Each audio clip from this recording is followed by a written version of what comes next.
அனைவருக்கும் வணக்கம். நான் உங்கள் இனிய சகி. இது நான் எழுதியிருக்க முதல் கதை. கண்டிப்பாக எனக்கு நீங்கள் ஆதரவு கொடுப்பீங்கன்னு நம்புகிறேன். கதைக்குள்ளே போகலாமா? அதுக்கு முன்னாடி சப்ஸ்கிரைப் பண்ணிடுங்க. போகலாம். அனல் சுடர். வானத்தில் கருமேகங்கள் தேக்கி வைத்திருந்த மழைநீரை கொட்ட தயாராக இருந்தன. அது ஒரு அந்தி மாலை நேரம்.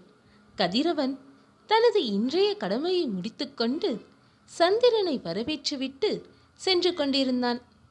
ஆள் நடமாட்டம் இல்லாத பேருந்து நிறுத்தத்தில் தனியாக நின்றிருந்தாள் ஒரு மங்கை. மூங்கிலிடை, சந்தன நிறம், தென்றலையொத்த கூந்தல். தன் நிறத்திற்கு ஏற்றாற்போல் மஞ்சள் நிற காட்டன் சாரி அணிந்திருந்தாள். கையில் ஹேண்ட்பேக் மட்டும் இருந்தது. மின்னலை வெட்டும் அவளது விழிகளில் ஏனோ பதற்றம் எட்டி பார்த்தது. புன்னகை பூக்கும் உதட்டில் துடிப்பு. அவளது இருதய துடிப்பின் சத்தமோ மலையை பிளக்கும் அளவிற்கு சத்தமாக இடித்து கொண்டிருந்தது. ஆள் நடமாட்டம் இல்லாத சாலையில் யாராவது தன்னை கவனிக்கிறார்களா என்று சுற்றுமுற்றும் பார்த்து கொண்டே நகத்தை கடித்து கொண்டிருந்தாள் வாசுகி. கைகளை பிசைந்து கொண்டே சாலையில் பேருந்து வருகிறதா என எட்டி பார்த்தாள். பேருந்து வருவதற்கான எந்த அறிகுறியும் தென்படவில்லை. இருதய துடிப்பின் சத்தமோ இன்னும் அதிகரித்தது. அப்போது சரியான நேரத்தில் ஒரு விரைவு பேருந்து அவளை நெருங்கி வந்து அந்த நிறுத்தத்தில் நின்றது. அது ஒரு விடுமுறை தினம் என்பதால் பேருந்தில் சரியான கூட்டம். எப்படியோ அவளுக்கு இருக்கை கிடைத்தது. ஜன்னல் கம்பியின் வழியே சுயநினைவு அற்றவளாய் வானத்தை வெறித்து பார்த்து கொண்டிருந்தாள். தன்னை அறியாமலேயே கண்களில் நீர் கசிந்தது. அதே நேரத்தில் கருமேகங்களில் இருந்து ஒரு துளி மழைநீர் ஜன்னல் வழியாக அவளது கன்னத்தை நனைத்தது. தன் நிலையை எண்ணி இயற்கையும் கண்ணீர் சிந்துகின்றது என்று எண்ணினாள். அப்போது நடத்துனர் அவளை நெருங்கி, டிக்கெட் டிக்கெட் ஏம்மா, மழை பெய்யுதுல, ஜன்னலை சாத்துமா, சாரில் அடிக்குதுல, இந்தாம்மா ஒன்றுதான், எங்கே போனோம்? நடத்துனர் பேசுவது காதில் வாங்காமல் மேகத்தையே வெறித்து பார்த்து கொண்டிருந்தாள் பித்து பிடித்தவள் போல். அருகில் இருந்த வயதான பெண்மணி தட்டி எழுப்பவும் சுயநினைவு வந்தவளாய் என்ன என்றாள். நடத்துனர், இந்தா ஒன்னதாம்மா, முதல்ல ஜன்னலை சாத்து, டிக்கெட் வாங்கிக்கோ, எங்கே போனோம்?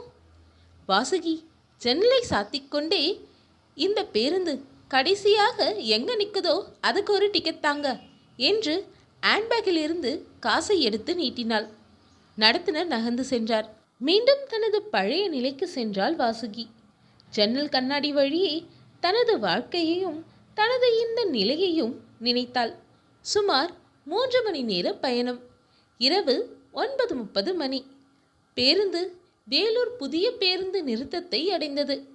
பரபரப்பாக இயங்கிக் கொண்டிருக்கும் பிரதான பேருந்து நிலையம் அது. பயணிகள் அனைவரும் தங்களது இடத்தை காலி செய்து இறங்கிக் கொண்டிருந்தனர். பேருந்து நிறுத்தத்தின் வழக்கமான இரைச்சல் சத்தத்தை கேட்டு வாசுகி தன் நிலைக்கு திரும்பியவளாய் பேருந்திலிருந்து இறங்கி நடந்தாள்.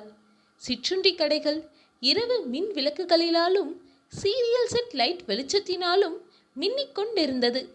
சில பயணிகள் ஆட்டோக்களிலும் சில பயணிகள் நண்பர்களின் வாகனங்களிலும் வீடு திரும்பிக் கொண்டிருந்தனர். பேருந்துகள் தங்களது அடுத்த பயணத்திற்கு தயாராக இருந்தன. வாசுகிக்கு பசி கண்ணை கட்டியது. முந்தைய நாள் இரவிலிருந்து எதுவும் சாப்பிடவில்லை. இருப்பினும் மனதுக்கும் வயிற்றுக்கும் நடந்த சண்டையில் மனம் ஜெயித்துவிட்டது.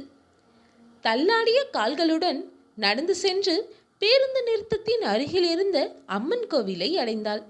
ஆள் நடமாட்டம் இல்லாத கோவில் தூணில் தலையை சாய்த்து கண்களை மூடி அமர்ந்தாள்.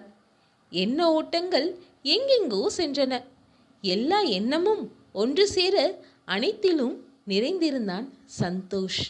பெயருக்கு ஏற்றாற்போல் முகத்தில் புன்னகையுடன் குணத்திலும் சந்தோஷத்தை அள்ளித் தருபவன். வாசுகியின் காதல் கணவன். அவன் இறப்புக்கு தானே காரணமாகிவிட்டோமோ என்ற கவலையுடன் வாசுகி தனது வலது கையை அடிவயிற்றில் வைத்தாள். கண்ணா, நீ உருவான விஷயத்த உங்க அப்பா கிட்ட இன்னும் சொல்றதுக்கு முன்னாடியே என்னென்னமோ நடந்துச்சு.